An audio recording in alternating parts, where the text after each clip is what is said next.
Hello! Welcome to my channel. I do not have a camera stand, so I need to figure out what to do with my camera because I have no idea where to put it. Well, found a stand. I literally just came back 2 days ago from traveling Europe and I did 3 days in Rome. 3 days and 4 nights. I think. I'm still so jet lagged. If you're watching this video, you've probably been looking at other videos or reading up on different blogs about traveling to Europe or traveling to Rome specifically. I did that as well before traveling to Rome. Some things were helpful and some things were just completely wrong, and there also were a lot of things that I wish I had known before traveling to Rome. So I won't waste any more time and we'll just hop straight into the 10 things that I wish I knew before traveling to Rome. This wasn't on my list, so this will just be like an extra bonus number 11. Do your research, but be careful at the sources that you're looking at. I honestly didn't watch too many YouTube videos, and so I really just read up on a lot of blogs. When I was reading these blogs, I was like, oh, okay, that's good to know. That could be helpful. But then I went to Rome, and now looking back, I'm like, none of that was really helpful. And so hopefully the things I have to say will prove to be helpful to you. They probably will. Number 1, extra costs. Obviously, when you're going on a trip, you need to budget out your money, how much you're going to spend, but be prepared to spend extra money. There were so many different things that we ended up spending money on that we weren't expecting to spend on. I'm going to make a separate video on that, just a total cost breakdown of every single thing that we spent money on in Rome. So just be prepared for those surprise extra costs. Number 2 is leave space in your luggage. If you're anything like me and a lot of other people, you're probably gonna want to buy souvenirs, or you might end up going shopping, especially when you're in Europe. If you're into fashion or shopping or anything really, you are probably gonna love what you see and you're probably gonna want to buy stuff and take stuff home. So just leave some extra space in your luggage. Don't overpack, because I ran into that issue. I always run into that issue, but I never learn because I am an overpacker and I like to overpack. Number 3, it's kind of like 2 different things, but it all has to do with the time that you're going. So doing your research on when peak season is, and if you want to be traveling during that time when there's going to be a ton more people there, or traveling off season, which is typically what I do because it's a lot nicer when you feel like you have more of the city to yourself. Rome is one of those cities that's always going to be a bit busy, but it is going to be way crazier and way more crowded during the summer season. And then the second part regarding time is weather. So depending on when you go, obviously the weather's gonna be different, so just make sure you look at that. And also remembering that just because it says like it's gonna be 40 degrees, it might not be the 40 degrees that you are used to feeling, because when I hear 40 degrees I think of a certain type of temperature, but being in different countries and even in America, being in different states, 40 degrees feels different in different places. For me, the weather was pretty nice when I went to Rome. It was really chilly at the beginning. This is one of the dresses that I brought actually. I brought stuff that I could layer easily so that if it was hot one day I could just go out in like a short sleeve dress, and if it was chilly I could throw on a sweater or a jacket in the evening or on a day where it was colder. So just be prepared for that. And also if it's rain season, because I did go during rain season, and it only rained one of the days. Actually really nice considering the fact that I went during rain season. If you're going during rain season or even off rain season, it still could rain if it's not rain season. If you like wearing rain jackets and you're fine with carrying one around, do that. If not, I think a mini umbrella is super perfect. It worked out super well for me and I didn't have a problem carrying it around. Number 4 is plan, which again is super obvious, but really plan what specifically it is that you want to see. Do a little bit of research on those different places, because some places you can just walk to and some places you can go in for free, you can just take pictures and whatever. Some places you have to pay to go in. Sometimes there are massively long lines, so sometimes it is beneficial to book ahead of time, book tickets, or even book a tour, or book something that allows you to skip the line. I will also have another video on that for specific places that I visited and different tours that I did or wish that I did or didn't do, because there were some of those. Look at all of the different options that you have for that, because I honestly was disappointed at some of the stuff because they made it look super awesome and they said that they had all these different things. Maybe if I had read the reviews I would have seen that they didn't deliver what they said they would. So just be cautious of that, and doing your research will help you kind of gauge how long you will be spending in these different places. And that leads to my next thing, which is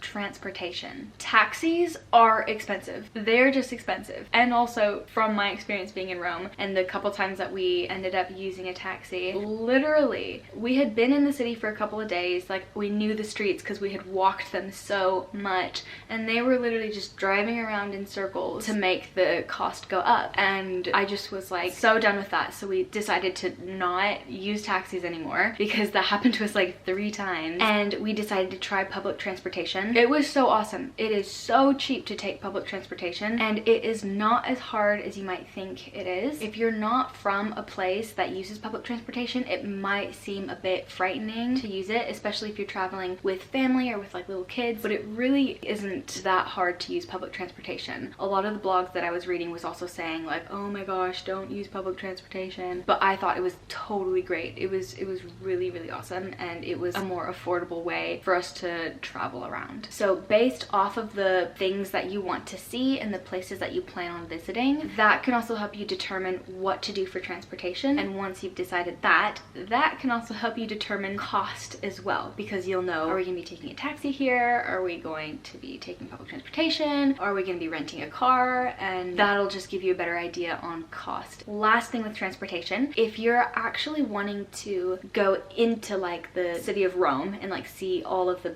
basic sites that everyone sees, it is a bit of a drive from the Rome airport. The hotel that we stayed at, and a lot of hotels do this, they have a shuttle service that you just have to organize before you get there. Once you get your bags and everything and you walk out, there will be someone like holding your name if you get the shuttle service. We were confused by that, so we like left the airport actually and we're like looking for someone and going to the shuttle area. But if you've organized it with someone, they will just be standing there with your name. Or you can organize to get a taxi. I think the taxi actually was cheaper than the shuttle service that our hotel offered. So just look at the different options that you have and see what would work best. Public transportation to the airport, you could do it. It does just take a long time, and I think especially if you've never used public transportation before, it could be tricky. Honestly, transferring trains isn't too hard. I think it's the buses that's a bit more difficult, only because you have to get on and off, well, same for the trains, with your luggage, but also with the buses there's a longer wait time than there is with the trains, so you could be waiting a while at the bus stop, whereas if you're changing trains, it doesn't take as long for the next train to come. So just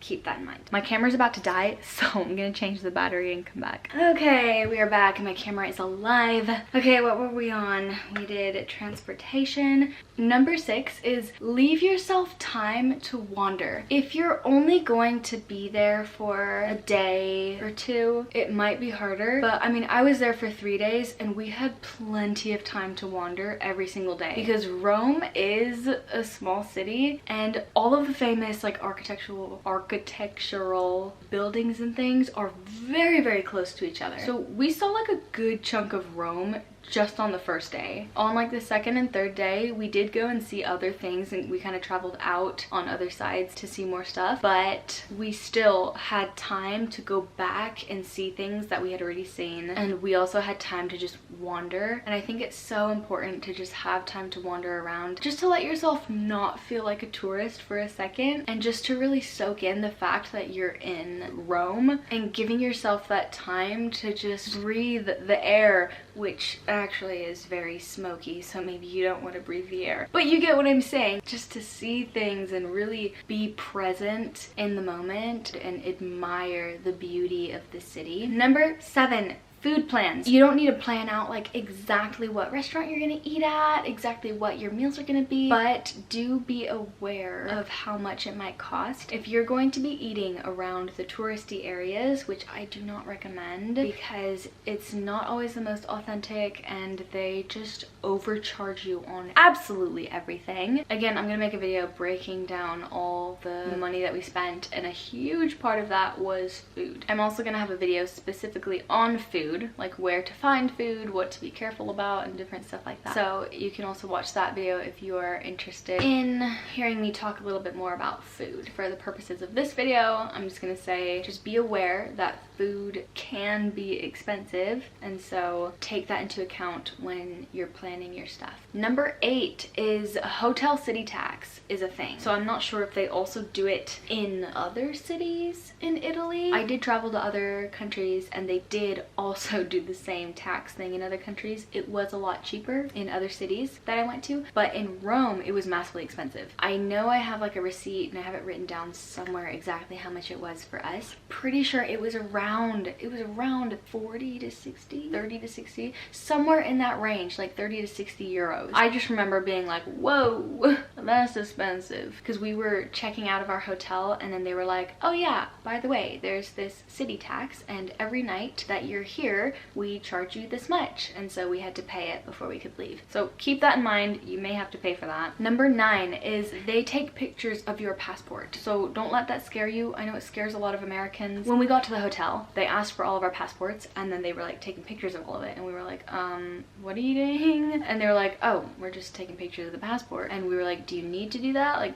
why are you doing that? And they said it was just a legal thing, just by law, that's what they have to do. I looked it up later and it is a legal thing and it is what they have to do. So don't be afraid of it, but also don't be afraid to ask, because we were trying to reserve a shuttle with our hotel and they were like, okay, we can reserve this shuttle for you, but before we do that, take pictures of your passports and send it to us. And we were like, why do you need pictures of our passports? And they were like, never mind, it's okay, you don't need to, and they reserved the shuttle for us. So don't be afraid to ask, because they don't need it in situations like that, but when you do check into your hotel, they do take your passports, take pictures of it, and give it right back to you. They should give it back to you, so make sure they give it back to you, but be aware that they will take pictures. And number 10 is pick a hotel that is nearby all the things that you want to see. So again, this just comes with good planning. If you know what things you want to see, try and pick a hotel that is around all of that. It might be a little bit more pricey to get one like in the heart of Rome, but if everything you're wanting to see is around there, it might actually be cheaper for you to get a hotel in that location, because it'll save you a lot of time and it'll save you a lot of money, instead of being somewhere that's further out and then having to travel all the way in to get places. But if it is a bit further out but it is close by, like metro or a bus or something like that, I feel like that would be okay, because then you have like an affordable way of transporting in and out of the city. And I would also highly recommend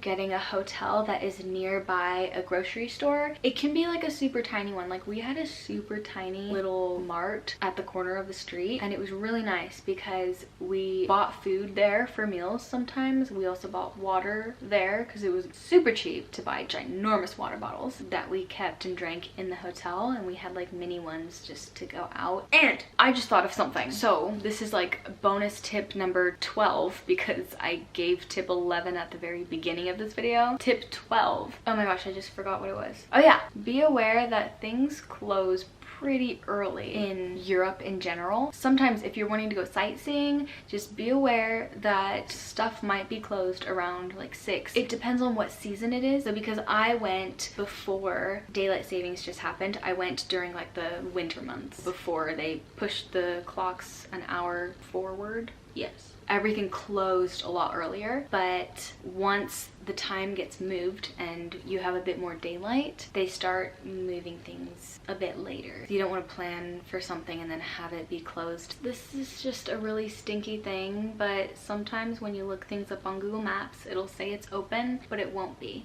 So don't let Google Maps be your only source of determining whether or not something is open. So actually do your research on the time that you're going to be there and when specific places close. Some places don't close because they're just open and you can go and see it and take pictures at night. Europe, they're very social at night. Like all the restaurants sometimes will be closed in the morning and even sometimes through midday, and they'll open up later in the evening because people tend to be out more in the evening to be at restaurants, chat with friends, but not really like go sightseeing, because that's more just for the tourists. but local people will stay up late and do things like that. So a lot of those kinds of things will be open till late in the night, but not everything is. All right, well, those were my 10 things that I wish I knew before traveling to Rome, or I guess actually 12 things. Because I did just come from living in Europe for the past 2 months, I do have a lot of this sort of content that I'm making right now. So if this is something that interests you and you enjoyed this video, give it a thumbs up and please subscribe. I will have a lot more videos coming. Thank you so much, and I'll see you in my next video. Mwah!